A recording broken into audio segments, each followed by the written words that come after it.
Comes a moment in life when the familiar hands disappear. No guidance, no reassurance, no one standing beside you to confirm that you are moving in the right direction. At first, this absence feels like betrayal by life itself. But in truth, it is not a punishment. It is an initiation. When no one is there for you, the psyche is forced to turn inward. The external world no longer provides mirrors for validation, so the soul must become its own witness. This is where most people retreat. They confuse solitude with failure. They mistake silence for insignificance. Yet this very silence is where inner authority is born. Dependence delays growth. Support can comfort, but it can also weaken the instinct to stand alone. When the world withdraws its approval, you are compelled to ask a more dangerous question. Who am I when no one is watching? The answer to this question is never pleasant at first. It reveals fear, resentment, envy, and doubt. These elements form the shadow, the parts of the self ignored when life was easier. But advancement does not come from denying these forces. It comes from integrating them. Pain that is avoided becomes stagnation. Pain that is understood becomes strength. When you accept the darker aspects of your inner life, they stop sabotaging you from below and begin to serve you from within. Walking alone sharpens perception. You become more honest because there is no audience to deceive. You become more resilient because comfort is no longer guaranteed. Slowly something shifts. You stop waiting for rescue. You stop explaining yourself. You stop seeking permission to become what you already sense you are meant to be. Those who get ahead without support do not do so by luck or aggression. They do so by internal alignment. Their confidence does not shout, it settles. Their direction does not fluctuate with praise or rejection. They move forward because movement has become an inner necessity, not a reaction to external reward.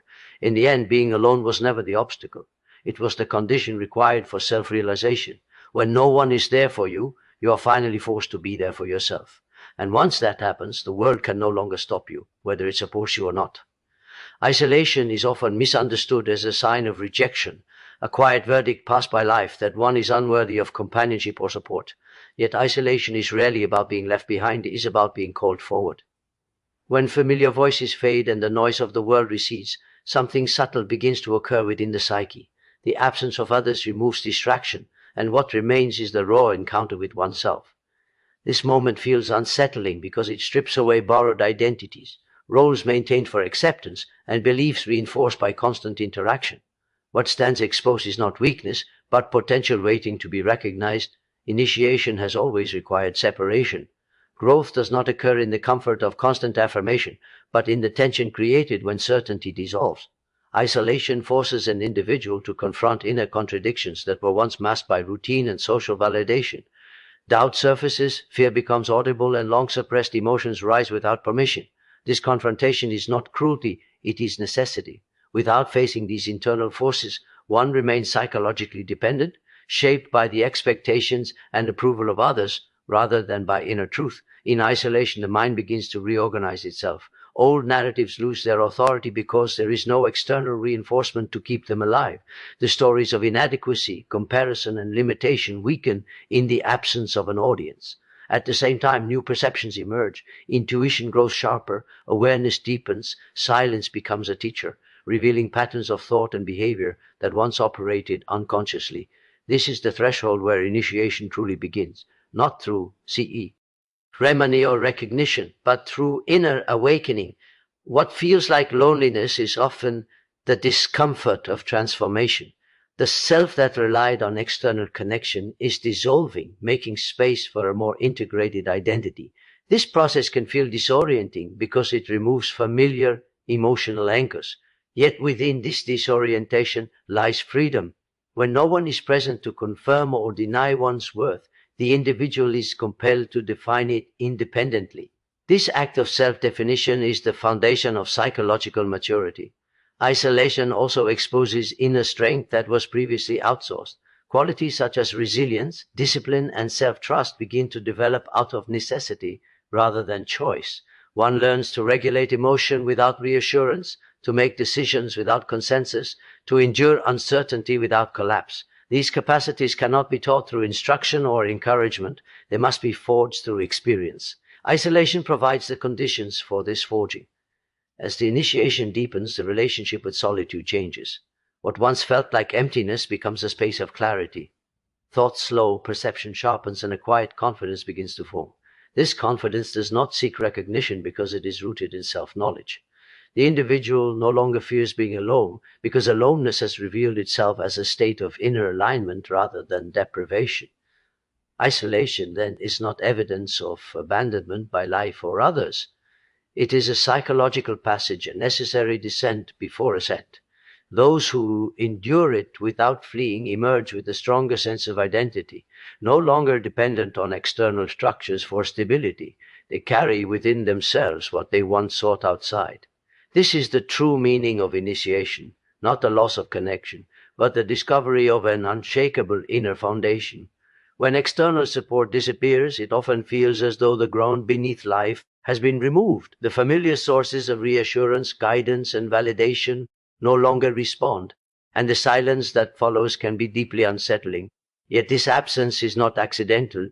It marks the moment when the psyche is no longer permitted to lean outward for direction. What collapses first is not strength, but dependence. And in that collapse, a deeper capacity begins to stir. External support shapes us early in life.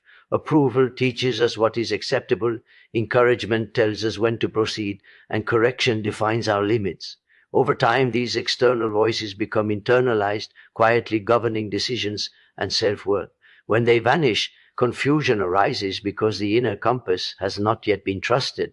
The individual feels suspended between who they were guided to be and who they have not yet allowed themselves to become.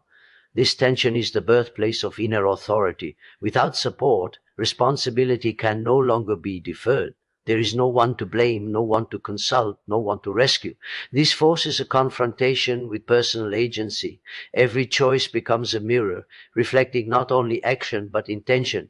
Mistakes feel heavier because they are owned fully, yet successes also carry greater weight because they are self-generated. Through this ownership, the self begins to solidify. Inner authority does not emerge as confidence at first. It appears as discomfort, doubt, and resistance. The mind searches for substitutes, new figures, systems, or beliefs to replace what was lost. But initiation requires restraint from this impulse. When no replacement arrives, the psyche turns inward by necessity. In this inward turn, values are questioned, priorities are re-evaluated, and motives are stripped of their performative layers. One begins to act not because it is rewarded, but because it feels aligned. This process is often lonely because inner authority cannot be validated externally. Others may misunderstand the withdrawal or misinterpret the silence as weakness. Yet something fundamental is taking shape beneath the surface. Decisions begin to arise from an internal sense of rightness rather than external approval. The individual starts to recognize their own judgment as legitimate, even when it contradicts expectation. This recognition is fragile at first, but with repetition, it strengthens. As inner authority develops, fear changes form. The fear of disapproval diminishes, replaced by a more demanding fear, the fear of self-betrayal. This shift signals maturity. To betray oneself now carries greater consequence than to disappoint others. Integrity becomes internal rather than enforced. Discipline becomes self-directed rather than imposed. The individual no longer waits for permission to move, speak, or become. When external support disappears, it reveals what was hidden beneath comfort. It exposes the truth that guidance was never meant to be permanent. Support was a scaffold, not a foundation. Once removed, the structure must stand on its own or collapse. Inner authority is the foundation that forms in this absence. It is quiet, uncompromising, and deeply rooted. It does not demand recognition because its power lies in self-trust. And once awakened, it reshapes the entire relationship with the world, not by dominance or rebellion, but by unshakable internal alignment.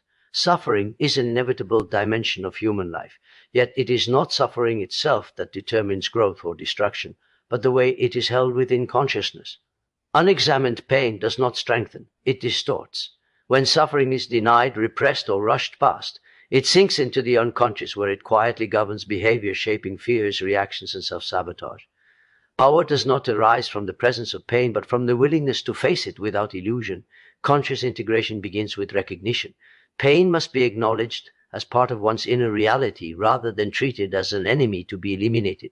This recognition is difficult because it requires abandoning the fantasy of innocence and control. To consciously face suffering means accepting that it has altered perception, identity, and emotional responses. It demands honesty about bitterness, grief, anger, and despair without moral judgment.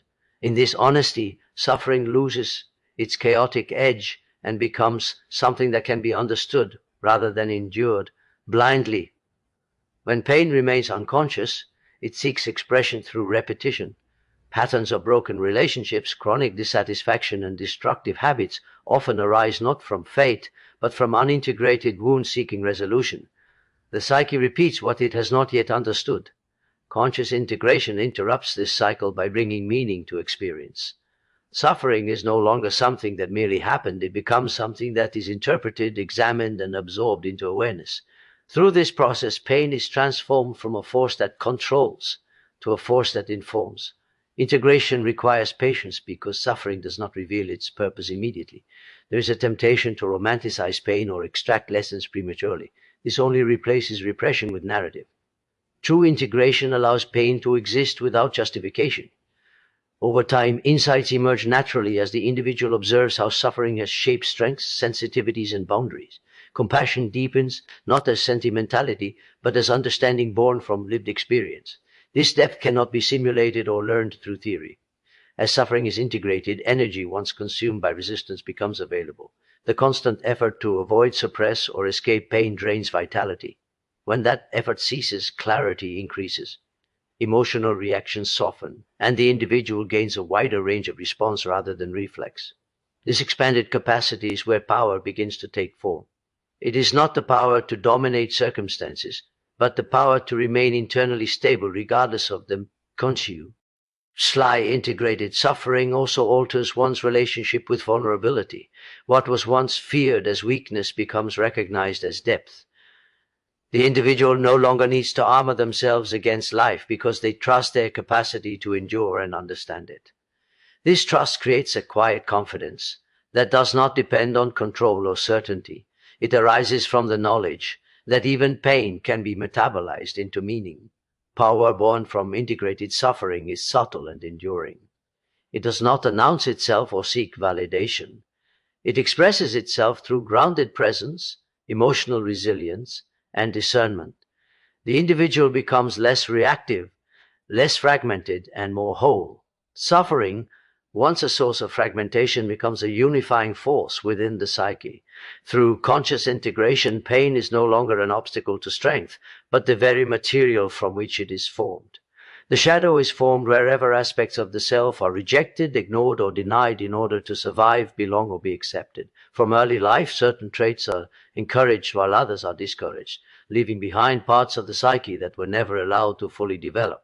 These disowned qualities do not disappear, they withdraw into the unconscious, gathering intensity. What remains unseen does not remain powerless. The shadow becomes a reservoir of energy containing the strength that was never mirrored, supported, or cultivated by others. Much of what is labeled weakness in childhood is actually unrecognized potential. Assertiveness may have been punished, sensitivity dismissed, anger shamed, ambition discouraged. When these impulses could not be expressed safely, they were pushed inward. Over time, this internal exile creates an imbalance. Conscious identity becomes narrow and controlled, while the shadow grows dense and charged. The individual may feel depleted or restrained, unaware that vital energy is locked away in what they have learned to hide. The shadow often announces itself through projection. Traits that are rejected internally are encountered externally as irritation, judgment, or fascination. One may feel threatened by others' confidence, repelled by their aggression, or drawn to their freedom. These reactions signal that the qualities provoking them already exist within. The strength that appears foreign is often the strength that was never permitted to emerge. Recognition of this dynamic marks the beginning of reclaiming what was lost. Accessing the shadow requires courage because it disrupts the carefully constructed image of who one believes they are. To encounter it is to confront impulses that feel dangerous, selfish, or unacceptable. Yet these impulses are rarely destructive in themselves. They become destructive only when unconscious. When brought into awareness, they can be shaped rather than suppressed. Anger transforms into boundary setting. Defiance becomes self-respect. Desire becomes direction. What once threatened identity becomes the force that expands it. The shadow holds autonomy. It carries the instinct to protect oneself, to assert needs, to claim space in a world that may have demanded compliance. This autonomy was often withheld externally, leaving the individual dependent on approval. By integrating shadow qualities, one recovers inner permission. Strength no longer needs to be granted by others because it is recognized as inherent. This internal shift alters posture, voice, and presence in subtle but profound ways. Ignoring the shadow keeps strength fragmented. Energy remains split between maintaining acceptability and containing what refuses to be contained. This internal conflict produces fatigue and self-doubt. Integration dissolves this division. The individual becomes more whole, more grounded, and less reactive. They no longer fear their own intensity because it has been understood rather than feared. The strength held in the shadow is not borrowed confidence or learned dominance. It is raw life force shaped by survival and experience. Once integrated, it becomes discernment, resilience, and authority. The individual no longer seeks from others what was never given. They carry within themselves the power that once waited for permission. Through conscious engagement with the shadow, what was hidden becomes a source of stability rather than conflict, and strength emerges not as performance, but as embodied truth. Self-trust does not emerge in moments of recognition or approval. It is not shaped by praise, affirmation, or the reassurance of others. Those experiences may offer temporary confidence, but they do not build the deep internal certainty required to stand alone. Self-trust is forged in silence, in the absence of witnesses, when actions are taken without validation and decisions are made without applause. It is in these quiet spaces that the self learns whether it can rely on its own judgment. Applause conditions the psyche to seek confirmation outside itself. When approval becomes the measure of worth, direction is outsourced. Choices are filtered through the imagined reactions of others, and identity becomes performative. In contrast, silence removes the audience. There is no immediate reward, no external signal to confirm correctness. This lack creates discomfort, yet it is precisely this discomfort that demands the development of inner orientation. One must listen inwardly because there is nowhere else to turn. In silence, motivations are revealed. Without praise, intentions cannot hide behind admiration. The question shifts from "will this be accepted" to "is this true?" This shift is unsettling because it exposes uncertainty and fear.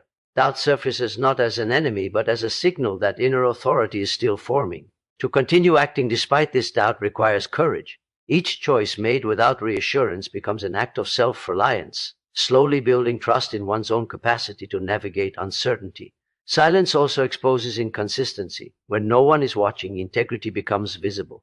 Promises to oneself are either kept or broken without excuse. In this private arena, the psyche records patterns. Repeated follow-through strengthens self-respect. Repeated avoidance weakens it. Over time, these internal records accumulate into self-trust or self-distrust. No amount of applause can override this internal accounting.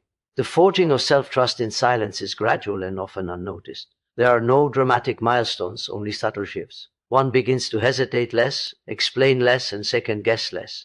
Decisions feel quieter but firmer. The need to justify choices diminishes because they no longer originate from insecurity. This internal stability is not loud or performative. It does not seek recognition because it is not built for display. Applause, while pleasant, can distort self-perception. It may reward conformity or performance rather than authenticity. Silence, however, has no agenda. It reflects only what is present. In this reflection, one learns to tolerate discomfort, to sit with ambiguity, and to endure temporary isolation. These capacities form the backbone of self-trust. They teach the individual that uncertainty can be survived, and that inner guidance can be sufficient. As self-trust strengthens, the relationship with others changes. Approval is appreciated but no longer required. Criticism is considered but not absorbed. The individual stands more firmly within themselves, not because they are immune to influence, but because they are anchored internally.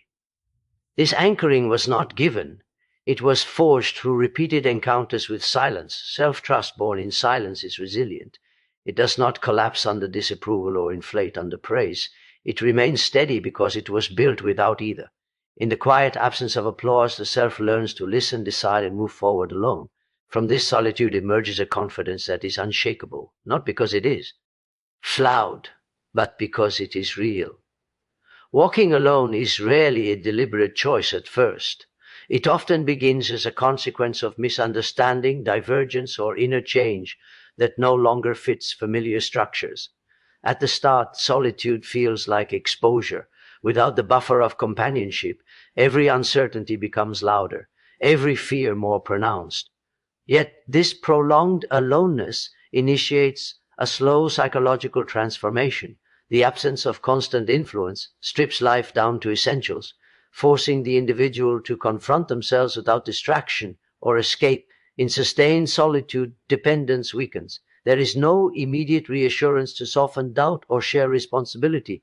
Decisions must be carried fully, success is owned without celebration, and failures endured without consolation. This weight is heavy, but it is also refining. Over time, the psyche adapts. What once felt unbearable becomes manageable. The individual learns that they can withstand uncertainty, discomfort, and emotional fluctuation without collapsing. This endurance forms the first layer of inner stability. As one continues walking alone, perception sharpens. Without the need to conform or explain, awareness turns inward. Motivations become clearer, values more defined. External opinions lose their urgency because they are no longer central to survival. This shift does not produce indifference, but discernment. The individual learns to listen selectively rather than react automatically. This ability to choose what influences the inner world is a mark of growing strength. Solitude also dismantles illusions. Without social reinforcement, false identities erode. Roles adopted to belong lose relevance. What remains is often uncomfortable, raw, and unpolished. Yet within this rawness lies authenticity. The individual begins to act from inner necessity rather than expectation. This alignment creates coherence between thought, feeling, and action. When inner life becomes integrated, external turbulence loses its power to destabilize. Walking alone for long periods cultivates emotional regulation. Without others to absorb or deflect emotions, one must learn to hold them internally. Anger, sadness, and fear are experienced directly rather than displaced. This direct experience builds emotional literacy. The individual becomes less reactive because emotions are familiar rather than feared. Familiarity breeds mastery not through control, but through understanding. Over time, resilience becomes embodied. The body relaxes even in uncertainty. The mind remains flexible under pressure. The nervous system learns that survival does not depend on constant connection. This embodied resilience is what makes a person internally unshakable. They are not immune to pain, but they are no longer ruled by it. External chaos may still arrive, but it does not penetrate the core. Those who walk alone long enough stop seeking solidity outside themselves.